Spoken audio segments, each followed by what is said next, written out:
Hello everyone, welcome back to my YouTube channel wells your pharmacy. आज हम इस lecture में पढ़ने वाले हैं लैक्सेटिव एंड परगेटिव ड्रग्स। इस लेक्चर में हम देखेंगे लैक्सेटिव एंड परगेटिव ड्रग्स होते क्या हैं, उनका क्लासिफिकेशन देखेंगे, उनका इंडिकेशन, कंट्रा इंडिकेशन, डोसेज और इनका फार्माकोलॉजिकल एक्शन क्या एक पार्टिकुलर ड्रग्स का हम देखेंगे। तो चलिए वीडियो को स्टार्ट करते हैं। सबसे पहले हम देखते हैं इसका डिफिनेशन क्या है। These are drug that promote evacuation of bowels, मतलब ऐसे ड्रग जो हमारे पेट को साफ करते हैं उसे बोलते हैं लैक्सेटिव एंड परगेटिव ड्रग्स। यानी ये ड्रग्स कॉन्स्टिपेशन के कंडीशन में दिया जाता है। आप लोगों में ऐसे बहुत लोग होंगे जिनका पेट साफ नहीं होता होगा, तो उस केस में इस टाइप के ड्रग्स दिए जाते हैं। देखिए यहाँ पर दो वर्ड है, एक होता है लैक्सेटिव, एक होता है परगेटिव। लैक्सेटिव मतलब माइल्डर एक्शन, परगेटिव का मतलब होता है स्ट्रॉन्ग एक्शन। अगर किसी ड्रग का डोज कम होता है या कम डोज में उस ड्रग को हम देते हैं तो लैक्सेटिव की तरह वर्क करता है। अगर उसी ड्रग का डोज हम इंक्रीज करते हैं, बढ़ा कर देते हैं, तो वो एज परगेटिव की तरह वर्क करता है। बात करें इसके क्लासिफिकेशन का, तो लैक्सेटिव एंड परगेटिव ड्रग्स को 4 कैटेगरी में डिवाइड किया गया है। सबसे पहला होता है bulk purgative, stool softener, osmotic purgative, stimulant purgative. Bulk purgative ऐसे परगेटिव को बोला जाता है जो हमारे इंटेस्टाइनल कंटेंट को बल्क फॉर्म करते हैं, मतलब उसके कंटेंट को जो होता है इंक्रीज कर देते हैं, बल्क में कन्वर्ट कर लेते हैं। ऐसे आपको अगर मान लिया आपका पेट साफ नहीं होता होगा तो आपने बहुत मार्केट से आता है 60 इसबगोल पाउडर, वो खाया होगा। वो क्या करता है, हमारे इंटेस्टाइनल कंटेंट का जो बल्क होता है उसको इंक्रीज कर देता है, जिससे हमारा पेट साफ हो जाता है। इसका एग्जांपल होता है बल्क परगेटिव का डाइटरी फाइबर,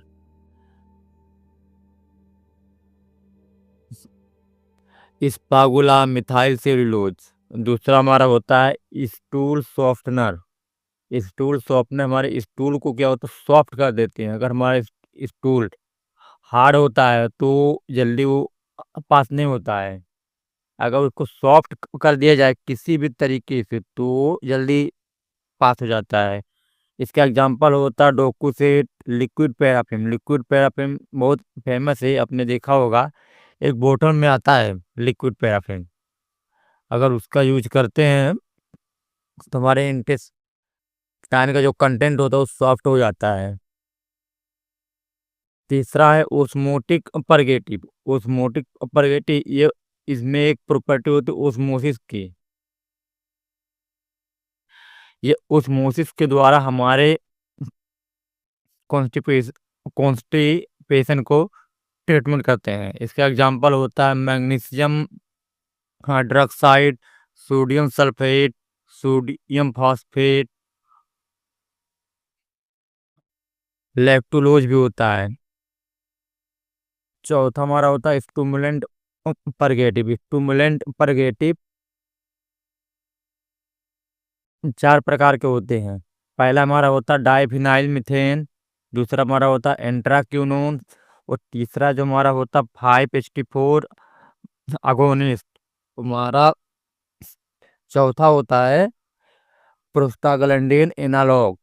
बात करें डाइफिनाइल मीथेन की तो इसका एग्जांपल होता है बीसाकोडिल, सोडियम पाइकोसल्फेट। बीसाकोडिल का नाम आपने सुना होगा, एक मार्केट में एक ब्रांड नेम इसका आता है डल्कोफ्लेक्स। डल्कोफ्लेक्स टैबलेट का आपने यूज किया होगा बहुत अपने लाइफ में। ये सैनोफी फार्मा द्वारा बनाया जाता है डल्कोफ्लेक्स। इसमें जो कंटेंट होता है बीसाकोडिल होता है। ये बीसाकोडिल बीसाकोडिल करता क्या है, जो हमारे इंटेस्टाइन में जो मूवमेंट होती है इसे बोलते हैं पेरिस्टाल्टिक मूवमेंट, तो मूवमेंट को इंक्रीज कर देता है। मतलब उस मूवमेंट को स्टिमुलेट करता है, जिससे हमारे जो हमारे जब हमारे मूवमेंट इंक्रीज हो जाता है हो जाता है, तो इससे जो हमारे इंटेस्टाइन में कंटेंट होते हैं वो जल्दी मतलब साफ हो जाते हैं। और बात करें एंथ्राक्विनोन की, तो इसका एग्जाम्पल होता है सेना। 554 अगोनिस्ट का एग्जाम्पल है प्रोकैलोप्राइड। प्रोस्टाग्लैंडिन का एग्जाम्पल होता है लूपिप्रोस्टोन। ये ये भी हमारे इंटेस्टाइन में जो एक्टिविटी हो तो उसको इंक्रीज कर देते हैं, स्टिमुलेट करते हैं उसकी पेरिस्टाल्टिक मूवमेंट की। जितने भी ये ड्रग्स होते हैं, जैसे सेना हो गया, विसाकोडिल हो गया, लोपिप्रोस्टोन हो गया, क्योंकि प्रोस्टाग्लैंडिन ग्लैंडिन क्या करते हैं, स्मूथ मसल पे कॉन्ट्रैक्शन करते हैं। वो कॉन्ट्रैक्शन के कारण जैसे हमारा जो इंटेस्टाइन होता है जीआईटी में होता है, उसमें क्या पाए जाते हैं, स्मूथ मसल। तो उस स्मूथ मसल को प्रोस्टाग्लैंडिन कॉन्ट्रैक्शन को इंक्रीज करते हैं, उस स्मूथ मसल के कॉन्ट्रैक्शन को इंक्रीज कर देते हैं। इस कॉन्ट्रैक्शन को इंक्रीज करने के नाते हमारा जो इंटेस्टाइन में कंटेंट होता है, हमारा स्टूल जो होता है वो पास हो जाता है जल्दी। बात करें मैकेनिज्म ऑफ एक्शन की, तो हमारे लैक्सेटिव एंड परगेटिव वो अलग अलग तरीके से काम करते हैं। हमारा इसमें पहला तरीका है हाइड्रोफिलिक एंड ओस्मोटिक एक्शन के द्वारा।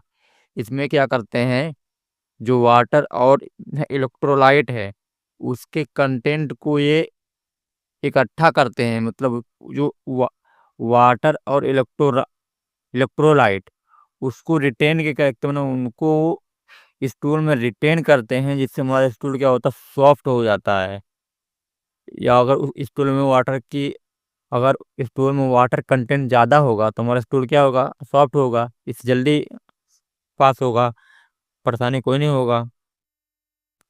और दूसरा जो होता है, दूसरे तरीके से ये काम करते हैं, जो वाटर का एब्जॉर्प्शन होता है उसको डिक्रीज कर देते हैं। वाटर का एब्जॉर्प्शन अगर डिक्रीज हो जाएगा तो हमारे स्टूल में से वाटर का एब्जॉर्प्शन नहीं हो पाएगा। अगर वाटर का एब्जॉर्प्शन नहीं होगा तो हमारा स्टूल सॉफ्ट रहेगा, इससे जल्दी पास होगा। और तीसरा जो हमारा होता है, इसकी वो क्या कहते हैं, प्रोपल्सिव एक्टिविटी। ये प्रोपल्सिव एक्टिविटी को इंक्रीज कर देते हैं। प्रोपल्सिव एक्टिविटी मतलब जो आपको बोला ना, उसका कॉन्ट्रैक्शन को इंक्रीज कर देते हैं, उसी को बोलते हैं प्रोपल्सिव एक्टिविटी। ये हमारा प्राइमरी एक्शन होता है। इससे वो डल्कोफ्लेक्स बीसाकोडिल जो होता है वो स्टार्टिंग मूवमेंट को इंक्रीज करता है। तो कैसा काम करता, प्रोपल्सिव एक्टिविटी के द्वारा ही वो वर्क करता है।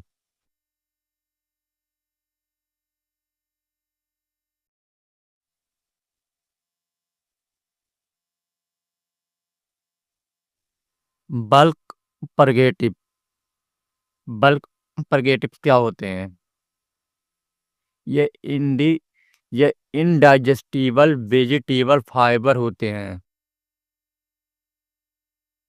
इनका वॉल्यूम एंड विस्कोसिटी लो होता है। ये क्या करते हैं, वॉल्यूम एंड विस्कोसिटी को लो कर देते हैं इंटेस्टाइन में। जो हमारे बल्क परगेटिव्स होते हैं वो हमारे इंटेस्टाइनल के जो कंटेंट होते हैं उनके बल्क को इंक्रीज कर देते हैं।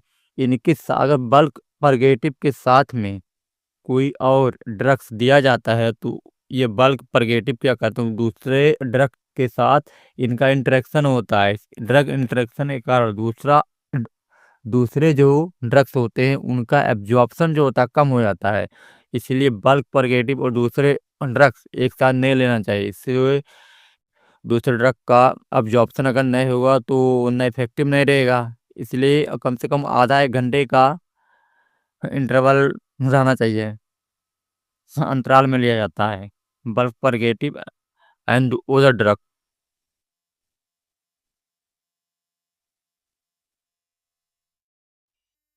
बात करें इसका इंडिकेशन की, तो इसका यूज होता है कॉन्स्टिपेशन में।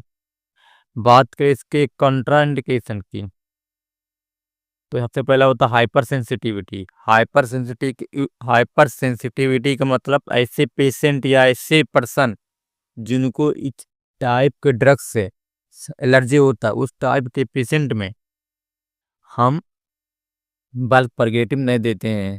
हमारा दूसरा है बावल ऑब्स्ट्रक्शन, जिनके बावल में कोई रुकावट है या इंटेस्टाइनल डिसीज है, जैसे कोलिन से डिसीज हो गया है उनके, या कुछ अल्सर हो की प्रॉब्लम है उसके इंटेस्टाइन में, तो उस टाइप के पेशेंट में इसका यूज नहीं किया जाता है।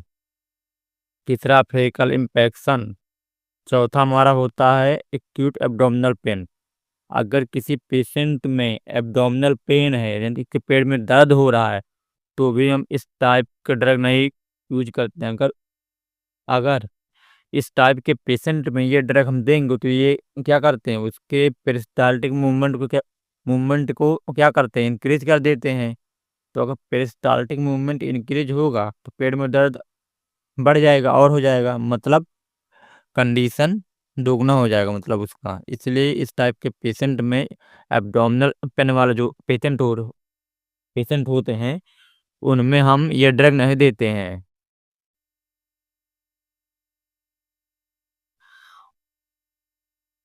उसके बाद हमारा डिहाइड्रेशन हमारे पेशेंट में हम इस टाइप का ड्रग नहीं देते हैं, क्योंकि डिहाइड्रेशन में आपको बताया था क्या करते हैं, वाटर के अब्जॉर्प्शन को डिक्रीज कर देते हैं।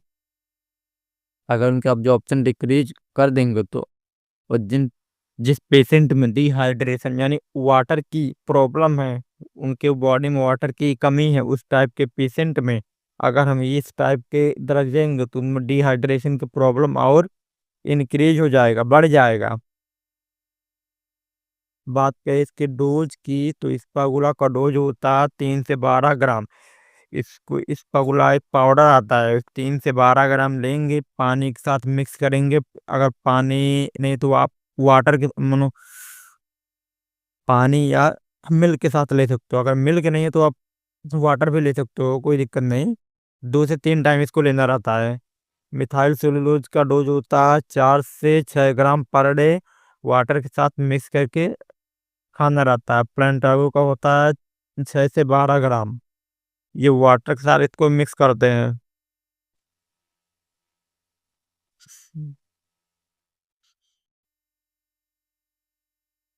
इसके बाद है स्टूल सॉफ्टनर का एग्जांपल क्या था, लिक्विड पैराफिन। ये लिक्विड पैराफिन क्या होते हैं, एक ऑयल होते हैं, इसका एक कौन सा है, मिनरल ऑयल। ये केमिकली इनर्ट होते हैं, मतलब इनमें कोई फार्माकोलॉजिकल एक्शन का नहीं होता है, ये केमिकली इनर्ट होते हैं, लेकिन ये डाइजेस्टिबल नहीं होते हैं, इनडाइजेस्टिबल होते हैं। मतलब इनका लिक्विड पैराफिन पैराफिन जो होते हैं, इन हमारे बॉडी लिक्विड पैराफिन को डाइजेस्ट नहीं कर पाती। लिक्विड पैराफिन करता क्या है, लुब्रिकेशन का काम करता है। हमारे जो स्टूल होते हैं, स्टूल और हमारा इंटेस्टाइन होते हैं, उनके बीच में एक लुब्रिकेशन प्रोवाइड करता है। अगर उन दोनों को बीच में एक लुब्रिकेशन बन जाएगा, प्रोवाइड कर देगा, तो इससे हमारे स्टूल जो होता है सॉफ्ट हो जाते हैं, जिनको पास होने में आसानी होता है, पास करने में।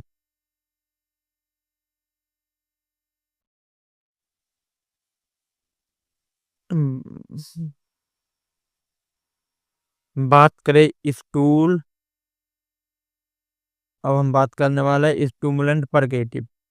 इनका इनका एग्जाम्पल क्या था, बीसाकोडिल या सेना। ये क्या करता है, इंटेस्टाइनल की मोटिलिटी को इंक्रीज कर देते हैं। वाटर और इलेक्ट्रोलाइट का सिक्रेशन को इंक्रीज कर देते हैं। वाटर का सिक्रेशन अगर इंक्रीज करेंगे तो हमारे बॉडी से जो वाटर होता है वो किस में आएगा, स्टूल में आएगा। इससे स्टूल क्या होंगे, सॉफ्ट हो जाएंगे। और साथ में इसके मोटिलिटी को क्या करेंगे, इंक्रीज करेंगे। किसके मोटिलिटी, हमारे इंटेस्टाइनल की, हमारे स्मूथ मसल की मोटिलिटी, जिससे हमारे स्टूल पास होंगे जल्दी। इ- इनको अगर ज्यादा लगो तो आपको पेट में दर्द भी हो सकता है, इसलिए इनका डोज कम लेना चाहिए, नहीं तो ये क्या कर सकता है, abdominal पेन कॉज कर सकते हैं।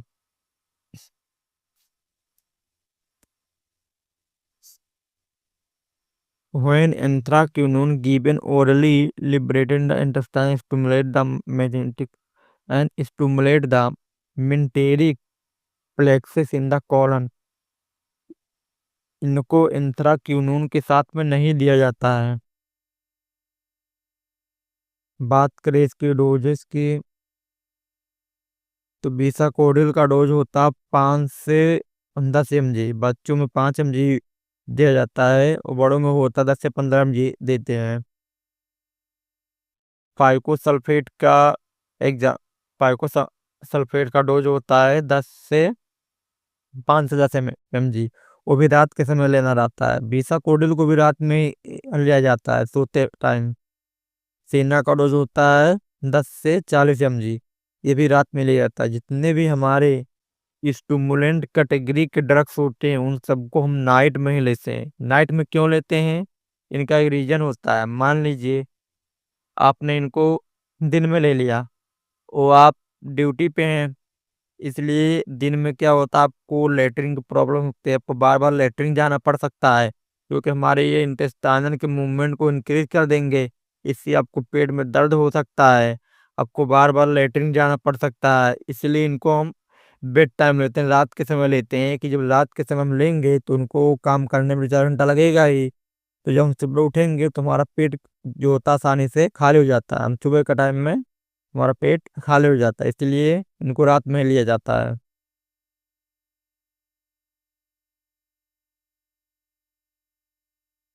अगर आपको हमारा ये वीडियो पसंद आया तो हमारे चैनल को सब्सक्राइब जरूर करें, हमारे वीडियो को लाइक जरूर करें।